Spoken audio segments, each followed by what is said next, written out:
Hello बच्चों। Nucleophilic substitution unimolecular यानी SN1 reaction में आज हम लोग देखेंगे। SN2 अब तक आपने लास्ट क्लास में ख़त्म कर लिया है।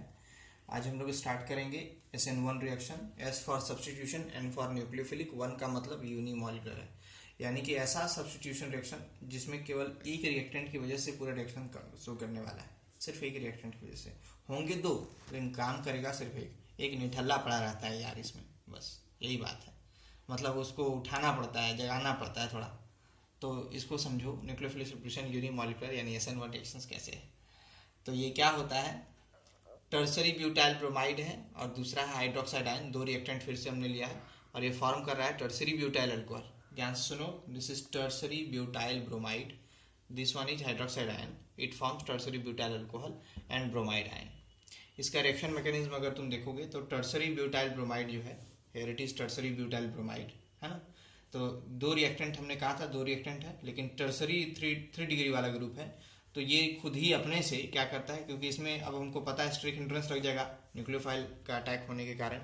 अब न्यूक्लियोफाइल अटैक करना अगर चाहेगा भी इस कार्बन पर और Br को बाहर निकालना चाहेगा, पॉसिबल नहीं है। क्यों? क्योंकि सर इस कार्बन पर तीन तीन अल्काइल ग्रुप अवेलेबल है और ये 3 डिग्री है, यानी कि स्ट्रिक हिंड्रेंस बहुत ज़्यादा है, यानी रिएक्टिविटी सबसे कम होगा। तो अकेला ही खुद से क्या करेगा, कार्बन जो है खुद से ब्रोमीन को उठा के बाहर फेंकेगा। देखो स्लो स्टेप में ये रिएक्शन होगा और फॉर्मेशन करता है यहाँ एक इंटरमीडिएट का। बताए थे आपको लास्ट क्लास में, इंटरमीडिएट मतलब carbocation, carbon ion, carbenes, nitrenes, free radical, है ना। तो यह कार्बोकेटायन बना है। अब बताओ कौन सा डिग्री बना है, गिनो। 1 2 3 अल्काइल ग्रुप है, इसलिए कौन सा डिग्री है? यस, ये 3 डिग्री है। तो 3 डिग्री कार्बोकेटायन का फॉर्मेशन किया। अब यहाँ पर देखोगे, ध्यान देना, न्यूक्लियोफाइल जो है OH माइनस, वो 3 डिग्री कार्बोकेटायन पर आसानी से अटैक कर सकता है इस कार्बन पर, क्योंकि इस कार्बन पर प्लस चार्ज है। अब आसानी से अटैक करेगा, फास्ट स्टेप होगा और फॉर्मेशन करेगा टर्सरी ब्यूटाइल अल्कोहल। यानी पहले स्टेप में जो काम कर रहा था वो था केवल टर्सरी ब्यूटाइल ब्रोमाइड। क्योंकि यहाँ दोनों रिएक्टेंट एक साथ पार्टिसिपेट नहीं कर पाए, इसीलिए यह यूनिमॉलिक्यूलर रिएक्शन है। क्लियर हुआ? बाद में फिर OH माइनस आया है ना, बाद में OH माइनस फिर कार्बोकेटायन पर अटैक किया और टर्सरी ब्यूटाइल अल्कोहल का फॉर्मेशन किया है। इस बात को भी समझा देते हैं कि जो टर्सरी ब्यूटाइल अल्कोहल यहाँ जो तुमको दिख रहा है, बेसिकली ये OH माइनस, इसको इस तरह से दिखा दूँ ताकि तुम्हारे लिए इजी कॉन्सेप्ट हो जाए। ऐसा है ना, OH फिर से पीछे की तरफ से अटैक होगा। इसको तुम और बेटर तरीके से इस तरह भी लिख सकते हो,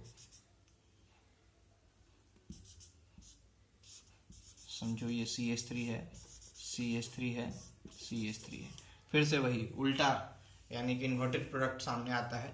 इसको हम इन्वर्जन ऑफ कॉन्फ़िगरेशन ही बोलते हैं। अब ट्रिक पर आते हैं, तो क्लियर वे में इसको समझने के लिए आपको आसानी हो जाएगा कि आप इसको कैसे लिखेंगे। फिर से लैंग्वेज में दोबारा समझ लो, एक बार पहले बोल देते हैं अच्छे से ताकि ट्रिक लिखने में हम लोग को आसानी हो।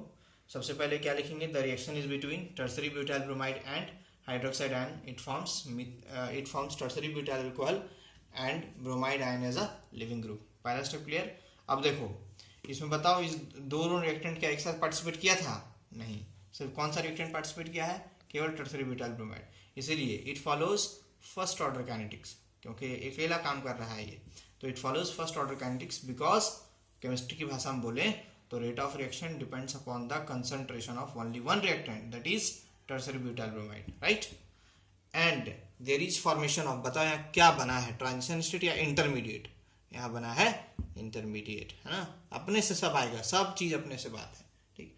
अच्छा, इंटरमीडिएट बनने के बाद फाइनली जब न्यूक्लियोफाइल फिर अटैक कर लेता है, at last the nucleophile attack to the और shift to the carbon atom, the carbon species, the reaction is fast and it forms tertiary butyl alcohol which gets inverted, that is also named as inversion of configuration or Walden inversion. Clear? ये trick है इसका, आओ समझते हैं।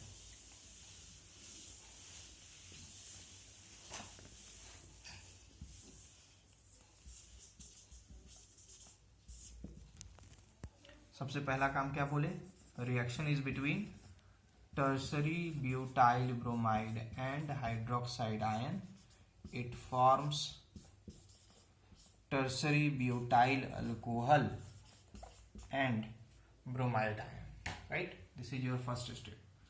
The second step is it follows, बताओ कैसा, first order kinetics को follow करेगा। क्यों करेगा? Because rate of reactions depends upon the concentration of only one reactant, that is tertiary butyl bromide, यानी इसका ऑर्डर आएगा कितना? 1, है ना। फर्स्ट ऑर्डर काइनेटिक्स को इसलिए फॉलो कर रहा है। अगले स्टेप पर आते हैं। देयर इज फॉर्मेशन ऑफ, बताओ किसका फॉर्मेशन हुआ था? Formation of intermediate. किसका फॉर्मेशन नहीं हुआ था? No formation of transition state. उसके बाद फिर आते हैं, सबसे आखिरी काम क्या हो रहा था बताओ? सबसे आखिरी काम में जो है